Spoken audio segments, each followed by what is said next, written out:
Good morning, everybody. This is Rob Hopkins here, and what an honor it is to be able to present some kind of a contribution to the fantastic transition day of practice that's happening today. And I'm really sorry I can't be there in person. I'm running a training, a time travel training with 50 people working in the National Health Service here in the UK, in London all day. So I'm sadly not able to be there in person, but I'm sending this as a little contribution via Philippa to you and a little exercise around time travel. But first of all, I want to just give a little bit of the context of why it is that I'm sitting wearing this extraordinary costume and how do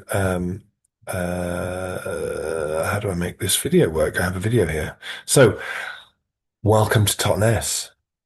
I want to just you probably by now know a lot of things about Totnes. So you probably know that we're where the first transition initiative in the world was.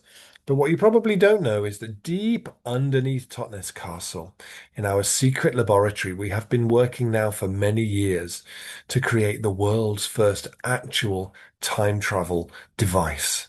In our laboratory, which is deep, deep underground. We've been working very hard. Initially, we were working to try and establish the theoretical underpinnings for how time travel might actually work, which in 2016, we were very honored to win the prestigious Schnitzel-Gruber Prize for scientific advancement for the work that we did establishing a theoretical basis. But then we went back into our laboratory, worked very, very hard to try and create a way to actually then send two time travelers forward in time, which in 2022 we managed. I had the honor to be one of those time travelers who set off on that difficult mission.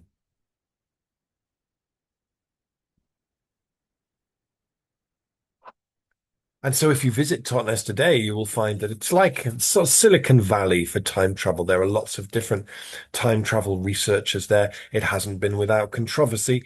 In 2022, there were protests by fundamentalist mindfulness practitioners who argued that time travel took people out of living in the moment, took them away from living in the now, which was met by counter protests who argued that all times were welcome and that chronodiversity was embraced in the town. That's all calmed down really though since then.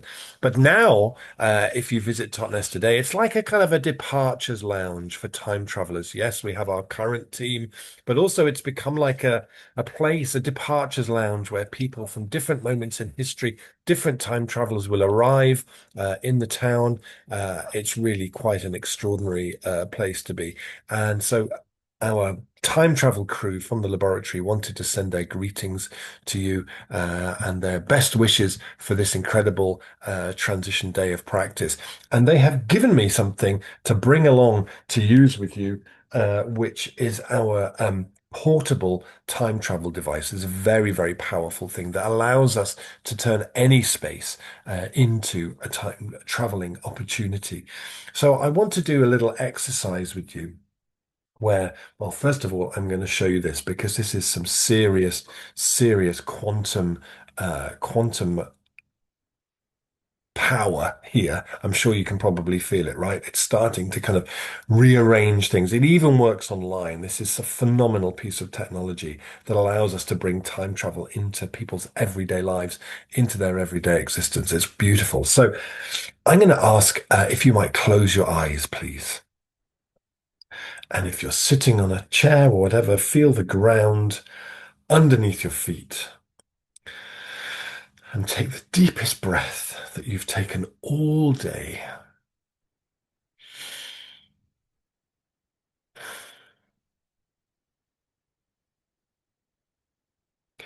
And I'd like to invite you to imagine that you are leaving 2026 behind, that you are drifting up out of the constraints of time that allow you to move backwards or forwards through time.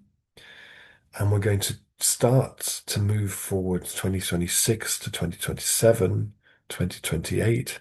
As we start to travel forward, we discover that actually these years ahead of us turned out to be years of the most extraordinary transition and transformation, which back in 2026 felt so hard, almost impossible to imagine. But as we start to move forward, 2028, 2029, 2030, we see that positive change started to build in cascades with a kind of an irresistible force to it. 2031, 2032, 2033, these years of courage and imagination and driven change. We worked so hard to make this extraordinary transition happen. 2034, 2035, 2036. We're going to circle down to land in this 2036. It's really important to make the point that this 2036 is the 2036 that was the result of us doing everything we possibly could have done. There are many, many, many other 2036s. We've been to see a lot of them. A lot of them are not great. This one is the result of us doing everything we possibly could have done. And as we touch down into this 2036, I'm just going to open the door here on our time travel device and invite you to step outside and take a walk around. Take a deep breath. What does this future smell like to you when you land here? So in your own time, go for a walk around in your imagined 2036 that turned out the best it possibly could, using all your senses. What does it smell like, feel like, taste like, look like? What does it sound like? Have a walk, and I'll call you back in a minute or so.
To invite you to travel back with me, gather up anything that you found there that you might want to bring back to the present, any words, any concepts, any smells, anything you'd like to bring back to share with people.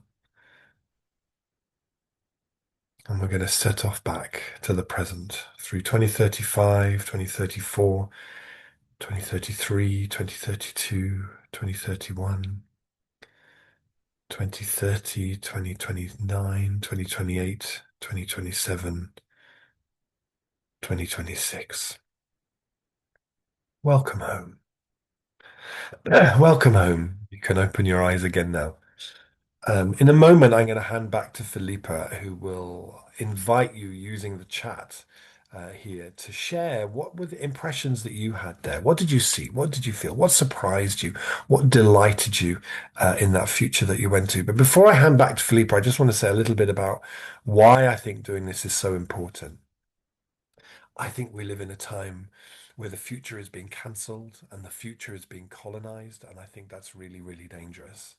And so for me, there is something very powerful about doing this. And I feel like this time travel practice should be something that we do on a daily basis, like running or yoga or meditation. Because the reality is that doing the opposite of this is a daily practice for all of us. We wake up in the morning, we reach for our phones tell us everything's awful. We should probably just stay in bed. Oh my God, look what's happening. And our imagination, our sense of how the future could be this extraordinary, dazzling, delicious, remarkable adventure just goes zoop. And that's something that we absolutely have to work against. And I've done that exercise now in the last few years, I think probably with over 15,000 people across Europe. And it's always fascinating to me how common the responses are that people tell me, how kind of universal it is. People tell me about a world that's greener and quieter and so on and so on.